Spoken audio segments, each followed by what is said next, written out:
Hola, hoy vamos a meternos de lleno en un documento súper importante para el futuro de una localidad en Ecuador. Hablamos de la nueva ordenanza que regula el uso del suelo y actualiza la planificación territorial en el Cantón Limoníndanza. Es un texto, bueno, algo denso, oficial desde septiembre de 2025, pero clave, clave. Definitivamente. Tenemos aquí los puntos esenciales de esta ordenanza y su anexo principal, que es el Plan de Desarrollo y Ordenamiento Territorial, el famoso PDOT. Nuestra misión hoy, desentrañar qué significa todo esto para el cantón, para su gente, cómo se busca equilibrar el crecimiento, la protección ambiental y el bienestar social de aquí al 2034. Precisamente. Vamos a analizar cómo esta normativa, que se fundamenta en la Constitución de Ecuador y en leyes importantes como la LUTUX, La Ley Orgánica de Ordenamiento Territorial, Uso y Gestión de Suelo. esa misma. Bueno, cómo busca llevar a la práctica principios grandes, ¿no? Como el derecho a la ciudad, la participación de la gente, el desarrollo sostenible. Ujú. En fin, cómo traducir todo eso en reglas concretas para el territorio. Veremos la visión, las herramientas que crea y, claro, los desafíos que siempre surgen. Excelente. Entonces, empecemos a desglosar esto. Para empezar, este plan no sale de la nada, ¿verdad? Tiene un marco legal fuerte detrás. Correcto. Se apoya directamente en la Constitución ecuatoriana.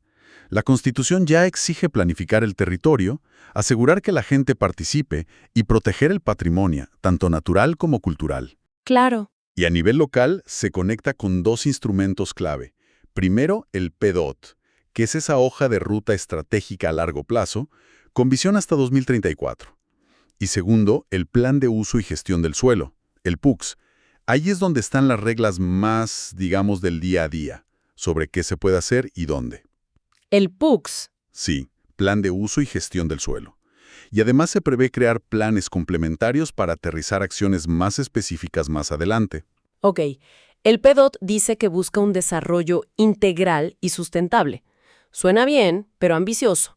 ¿Qué prioridades concretas se marcan? La ordenanza es bastante clara en dónde se va a poner el foco, o al menos la intención, de las inversiones.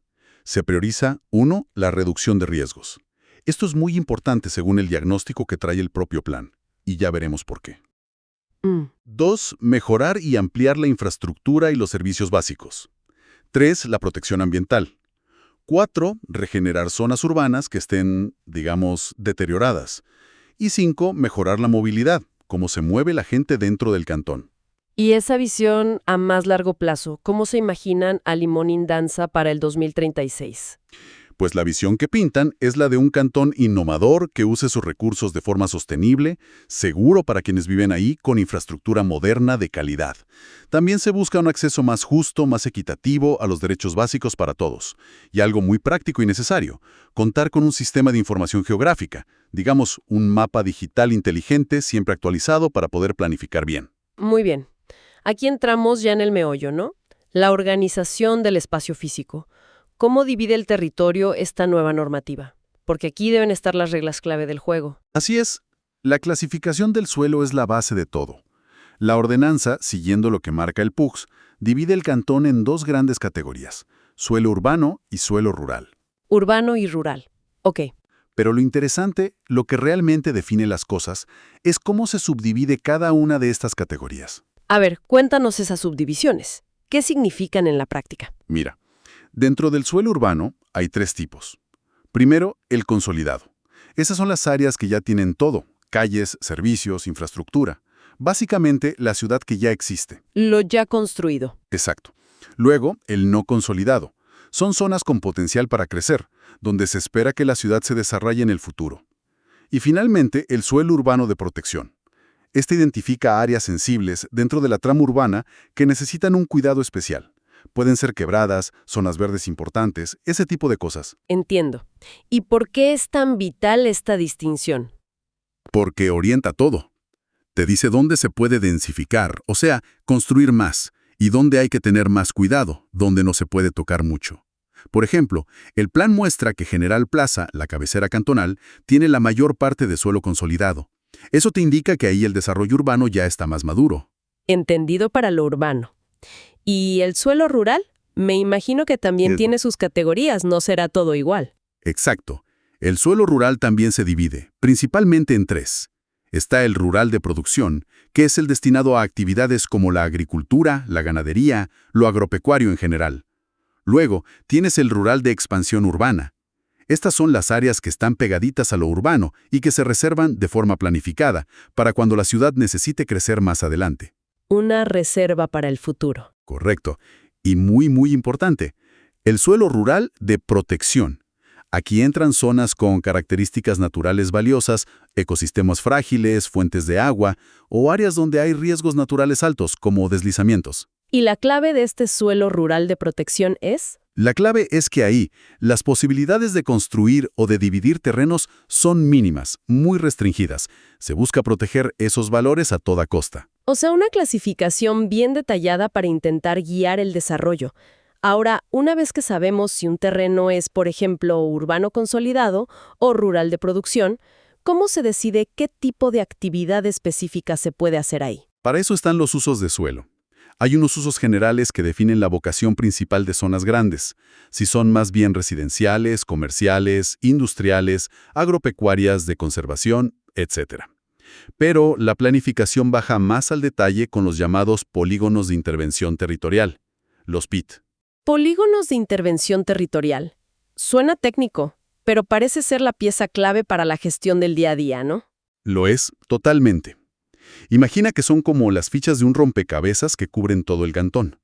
Cada polígono, cada PIT, tiene asignado un uso principal, el que debe dominar en esa área. El dominante. Eso es. Pero ojo, también puede permitir otros usos que se llaman complementarios, o incluso algunos restringidos. ¿Y hay reglas para combinar esos usos? Sí, una regla importante es que los usos secundarios, o sea, los complementarios, y los restringidos juntos no pueden ocupar más superficie que el uso principal dentro del mismo polígono. Se busca que cada zona mantenga una coherencia. ¿Y qué tipo de actividades podrían estar restringidas o incluso prohibidas en ciertos lugares? La ordenanza da ejemplos claros. Por ejemplo, cerca de las zonas pobladas se prohíben actividades industriales que se consideran de alto impacto o peligrosas. ¿Cómo cuáles? Pues fábricas de explosivos, manejo de químicos tóxicos a gran escala, refinerías. Cosas que claramente no son compatibles con tener vivienda cerca. Y también hay regulaciones muy específicas, por ejemplo, para las franjas de protección que van a lo largo de los ríos y las quebradas. Esas protecciones de ríos deben ser cruciales en una zona con tanta naturaleza como Limonindamsa. ¿Cómo funcionan? Sí, son fundamentales. Se establecen como distintos niveles de protección dentro de esas franjas. Hay unas zonas muy sensibles, que llaman PE01, que se reservan casi exclusivamente para investigación científica y monitoreo ambiental. Ahí casi no se puede hacer nada más. ¿Y las otras? Luego hay otras zonas, las P02, donde sí se permiten acciones de restauración ecológica, por ejemplo, reforestar con especies nativas o hacer obras para estabilizar taludes y evitar la erosión. Y finalmente, hay unas zonas, las P3, donde se permiten ciertos usos públicos, pero siempre de muy bajo impacto. ¿Cómo qué tipo de usos? Senderos para caminar, miradores, quizás alguna actividad de educación ambiental, pero siempre asegurándose de no dañar el ecosistema.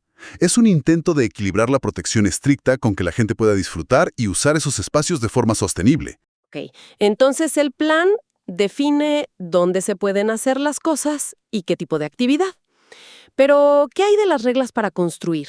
El cómo se edifica. Ahí entramos en las normas de edificación. Son determinantes para cualquier proyecto. Por ejemplo, la altura máxima permitida para construir. No es igual en todos lados. Depende del polígono, del PIT. Exacto. Cada PIT tiene definida una altura máxima que se expresa tanto en número de pisos como en metros. Hay una altura estándar por piso, aunque la planta baja suele poder ser un poquito más alta. Y los retiros. Esas franjas libres que hay que dejar a los lados, al frente. También son obligatorios. ¿Y cuánto espacio hay que dejar libre? O sea, el ancho del retiro, depende del tipo de implantación que se haya definido para esa zona en particular. ¿Y qué pasa con casos especiales? Lotes raros o muy viejos. La ordenanza lo contempla. Hay reglas para lotes con formas muy irregulares, para que se puedan aprovechar de alguna manera. Y también para terrenos que ya existían antes de esta norma, pero que quizás no cumplen los tamaños mínimos que se exigen ahora. Se busca darles una salida. ¿Leí algo curioso sobre los lotes esquineros? Ah, sí. Es un detalle interesante. En los lotes que hacen esquina, se exige dejar un patio interno, un pozo de luz le llaman, de al menos 3 por 3 metros. ¿Y eso para qué? Pues para asegurar que las construcciones tengan mejor ventilación y más luz natural, algo que en las esquinas a veces se complica. Es una medida de calidad de vida, digamos. Tiene sentido. Y en una zona como Limón Indanza, en plena cordillera, construir en pendiente debe ser lo más normal del mundo. ¿Qué dice la norma sobre eso? Es un punto clave, sí. Se exige seguir la norma ecuatoriana de construcción. Eso implica que cualquier obra en pendiente necesita estudios técnicos serios. ¿Estudios de qué tipo? Geotécnicos, para ver cómo es el suelo. Y estructurales, para diseñar la construcción de forma segura y estable. No se puede construir a la ligera en una ladera. Además, y esto es importante, se prohíbe cambiar la forma natural del terreno, o sea, hacer grandes cortes o rellenos, y también afectar los drenajes naturales como quebradas, sin tener un permiso específico. Se conecta directamente la construcción segura con la gestión de riesgos, que ya dijimos que era una prioridad. Claro. ¿Y si alguien quiere dividir un terreno grande en varios más pequeños? Lo que se llama fraccionamiento. También está muy regulado. Quien divide el terreno, el propietario, tiene la responsabilidad no solo de crear los nuevos lotes, sino de construir y garantizar el acceso a ellos, o sea, hacer las calles. Y no solo eso, también tiene que dotarlos de servicios básicos, agua potable, alcantarillado. O sea, el dueño tiene que poner toda esa infraestructura. Exacto. Y una vez construida, tiene que entregarla formalmente al municipio, al GAD, pasa a ser pública. Había un punto interesante sobre donaciones en lugar de cesiones obligatorias al fraccionar. ¿Cómo era eso? Sí, es un mecanismo un poco particular. Normalmente, cuando fraccionas, tienes que ceder un porcentaje de tu terreno al municipio para que se use como área verde o para equipamiento público, como una escuela o un centro de salud. Lo normal, sí. Bueno, esta norma abre una puerta.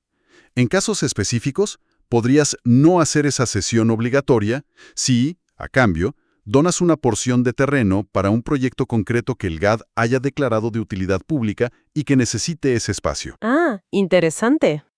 Pero es un cheque en blanco. No. Es una excepción condicionada. Si haces eso y luego más adelante quieres volver a dividir el terreno que te quedó, entonces sí tienes que cumplir con las cesiones que te perdonaron la primera vez. No es un truco para evitar ceder terreno público a largo plazo. Ya veo. Mencionaste antes la vivienda de interés social, la BIS. ¿Hay alguna facilidad especial para construirla bajo esta nueva ordenanza? Sí, la ordenanza contempla una medida específica para la BIS. Permite de forma excepcional construir vivienda de interés social en terrenos rurales que están clasificados como de producción. Incluso si esos terrenos no cumplen el tamaño mínimo que se exige normalmente para construir en zona rural. Exactamente. Incluso si no cumplen ese lote mínimo. Pero ojo, esto tiene condiciones muy claras y estrictas. ¿Cuáles son esas condiciones? Son básicamente dos. Primero, que la vivienda sea destinada a hogares que realmente lo necesiten, específicamente los que califican dentro de los segmentos 1 y 2 de pobreza, según los define el gobierno a nivel nacional. Y segundo, que la vivienda que se construya cumpla con todas las normas técnicas para ser segura, accesible y, en definitiva, habitable. Que sea una vivienda digna. Entiendo. Es una herramienta para intentar atacar el déficit de vivienda para los más vulnerables, pero sin descuidar la calidad y el orden. Esa es la idea. Tratar de ser flexible, donde se puede para un fin social importante, pero manteniendo unos mínimos de planificación y calidad constructiva. Todo este conjunto de reglas y planes suena muy completo en papel, pero claro, necesita mecanismos para que funcione en la práctica y sobre todo para financiarse. ¿Cómo se prevé eso? Buen punto. La ordenanza habla de instrumentos de gestión del suelo. Este es un término un poco técnico, pero en esencia son herramientas que el municipio puede usar para varias cosas. ¿Herramientas como cuáles? Pues para intervenir en el mercado de tierras, para regularlo un poco. También para obtener recursos que ayuden a financiar el desarrollo urbano, por ejemplo, cobrando contribuciones especiales a quienes se benefician directamente de las obras públicas que hace el municipio. ¿Que paguen los que se benefician más? Algo así.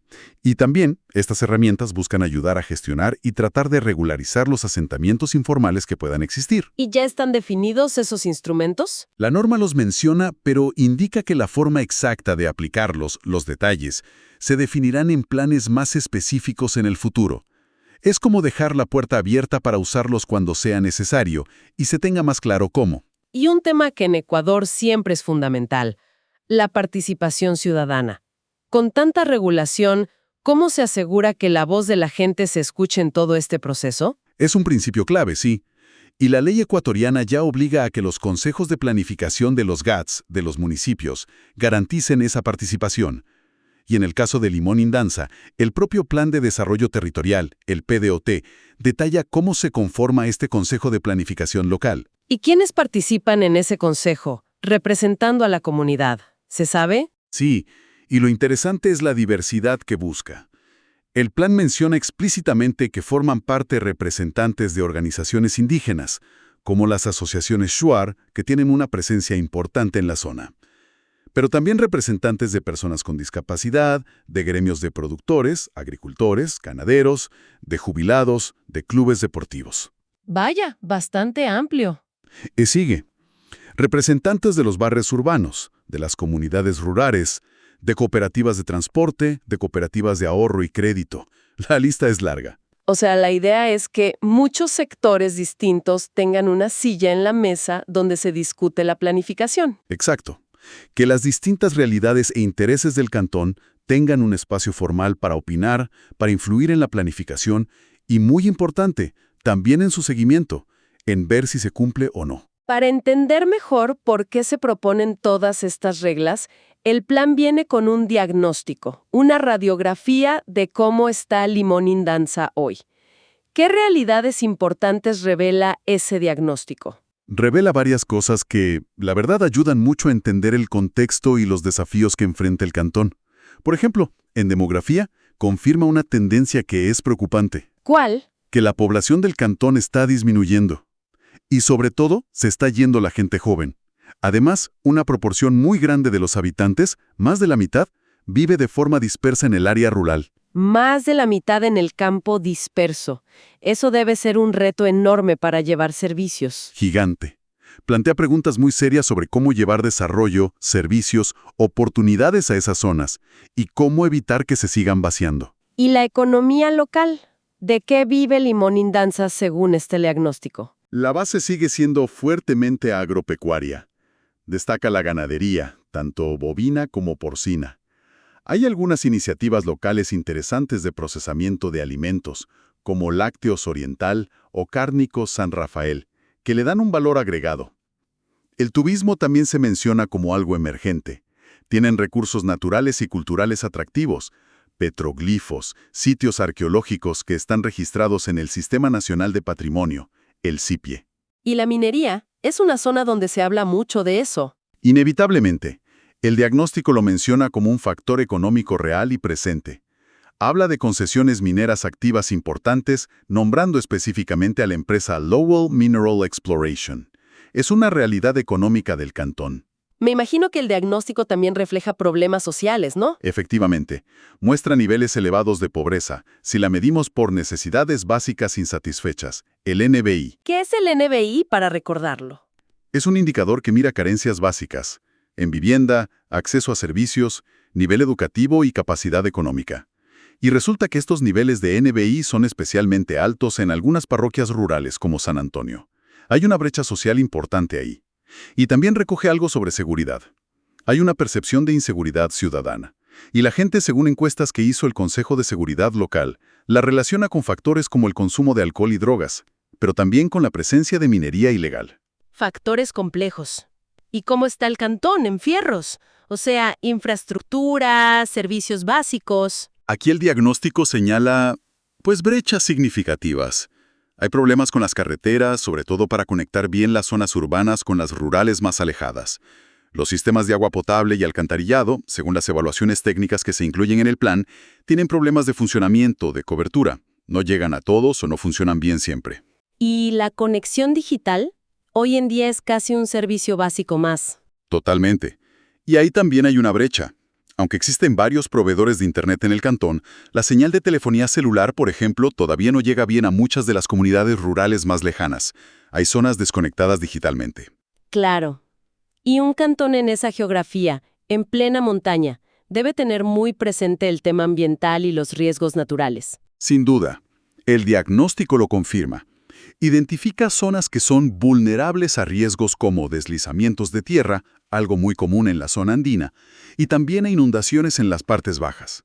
Por otro lado, resalta la existencia de áreas naturales protegidas importantes. Mencionan el bosque protector Tinajillas Río Gualaceño, que cubre una parte considerable del territorio y es vital para el agua y la biodiversidad. ¿Y la basura? ¿Cómo se maneja? Bueno, dicen que existe un plan integral para la gestión de residuos sólidos, pero reconocen que lograr que el reciclaje funcione bien en la práctica, que la gente separe y se recolecte diferenciado, sigue siendo un reto pendiente. Hay plan, pero falta ejecución efectiva. Y finalmente, una pregunta clave. ¿Tiene el municipio, el GAD, la capacidad real para gestionar todo este plan tan ambicioso que estamos describiendo? El diagnóstico también mira hacia adentro, hacia la gestión municipal. Menciona que usan un software, el SIM, Sistema Integrado de Información Municipal, para manejar cosas como el catastro, las finanzas, desde 2015. Eso suena bien, ¿no? ¿Tienen herramientas? Tienen herramientas, sí, pero el mismo diagnóstico institucional también señala debilidades. Habla de poca capacidad para desarrollar y aplicar normativas propias, y también de debilidades en la planificación a largo plazo. Y un dato financiero que es muy revelador. El municipio depende enormemente de las transferencias que le llegan del gobierno central. Más del 64% de su presupuesto viene de Quito. Más del 64%. Eso es muchísimo. Esa dependencia financiera tan alta no pone en riesgo a la capacidad real de implementar todas esas prioridades de inversión que mencionabas al principio. La reducción de riesgos, la mejora de infraestructura. Es una tensión clarísima y un desafío enorme. El plan puede decir, prioricemos esto, pero si no hay plata, la capacidad de ejecutar todo lo que se planea dependerá críticamente de conseguir financiamiento, ya sea mejorando la recaudación propia, que suele ser difícil, gestionando recursos de cooperación o aplicando de forma efectiva esos instrumentos de gestión que mencionamos, como las contribuciones por mejoras, que aún están por detallarse. Pero sí, sin duda, esa dependencia financiera tan fuerte es un factor de vulnerabilidad grande para que el plan se haga realidad. Entonces, para ir cerrando ya. Esta ordenanza y el plan que la acompañan son sin duda un esfuerzo serio, detallado, por poner orden y marcar un rumbo claro para Limonindanza de aquí a 2034. La meta declarada es un desarrollo más planificado, que cuide el ambiente y busque mayor equidad social. Exacto. Pone sobre la mesa reglas claras sobre cómo usar el suelo, cómo construir, cómo proteger los recursos naturales y cómo, al menos en teoría, involucrar a la ciudadanía en las decisiones. Y lo hace reconociendo abiertamente tanto las fortalezas que tiene el cantón, su riqueza natural, su cultura, como sus debilidades y los retos complejos que enfrenta. Desde esas brechas en servicios básicos y la pobreza rural, hasta los riesgos naturales y esa fuerte dependencia financiera que acabamos de comentar. So, what does this all mean? Pues significa un intento importante, un esfuerzo del gobierno local y, se supone, de la comunidad de Limonindanza, por tomar las riendas de su futuro territorial. Tienen ahora un marco de reglas bastante completo para los próximos años. Y para quienes nos escuchan, quizás queda una pregunta flotando, ¿no? Con un plan tan estructurado, que intenta regular desde dónde se pone un ladrillo hasta cómo se protegen los ríos, pero enfrentando realidades tan complejas como comunidades rurales que pierden población joven, la presión de actividades económicas fuertes como la minería y limitaciones serias en los recursos propios del municipio, ¿qué dinámicas sociales o económicas podrían surgir que este plan, por muy detallado que sea, no previó? ¿Cómo van a dialogar en el día a día estas reglas formales con las necesidades, las urgencias, las prácticas cotidianas de la gente, sobre todo en esas zonas rurales más dispersas, quizás más desconectadas de la planificación central? Y la gran pregunta final, ¿se logrará en la práctica ese equilibrio tan delicado que se busca entre impulsar el desarrollo económico y conservar el valioso patrimonio natural y cultural que tiene Limonindanza? Preguntas fundamentales, sí. Y la respuesta, me temo, no está escrita solamente en la ordenanza ni en el plan. Se va a construir día a día. Se verá en cómo se aplica realmente, en cuánto sea capaz de adaptarse a las realidades que vayan cambiando y, sobre todo, creo yo, en la conversación constante, ojalá que exista, entre la planificación diseñada desde el escritorio y la vida real, las necesidades y aspiraciones de la gente que habita ese territorio.